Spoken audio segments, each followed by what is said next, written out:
Assalamualaikum warahmatullahi wabarakatuh. Perkenalkan, nama saya Maulana Azahra dari Prodi Pendidikan Sejarah Fakultas Keguruan dan Ilmu Pendidikan Universitas Riau. Pada kesempatan kali ini saya akan membahas tentang kondisi bangsa Indonesia pada masa kolonial.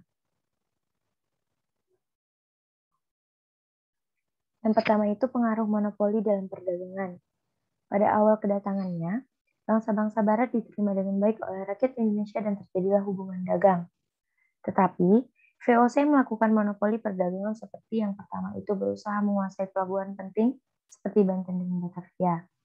Yang kedua, melakukan politik divide et impera atau politik adu domba sesama bangsa Indonesia maupun antara satu kerajaan dengan kerajaan yang lain.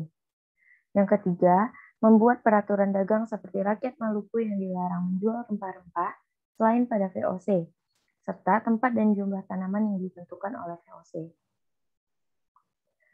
Hak istimewa VOC yang ada 5. Yang pertama itu hak mencetak uang, hak untuk memiliki angkatan perang, yang ketiga hak memerintah daerah yang diduduki, yang keempat hak melakukan perjanjian dengan raja-raja, yang kelima hak memonopoli perdagangan rempah-rempah. Pengaruh kebijakan kerja paksa.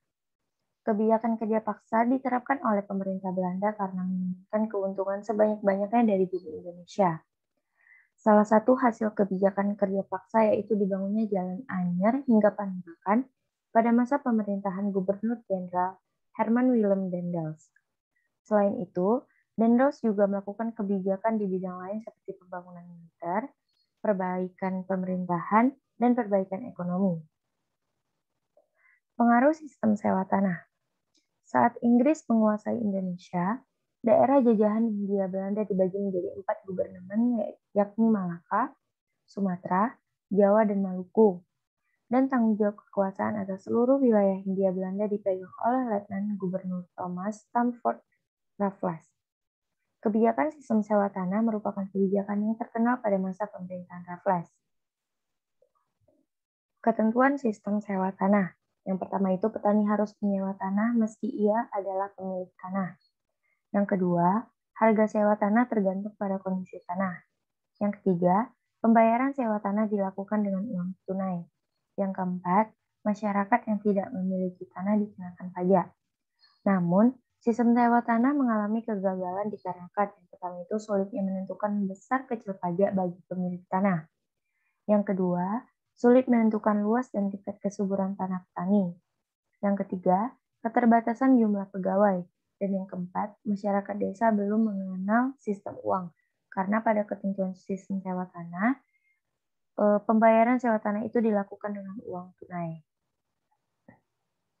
Sistem tanam paksa. Gubernur Jenderal Hindia Belanda Johannes van den Bosch menerapkan sistem tanam paksa atau kultur sel-sel pada tahun 1830.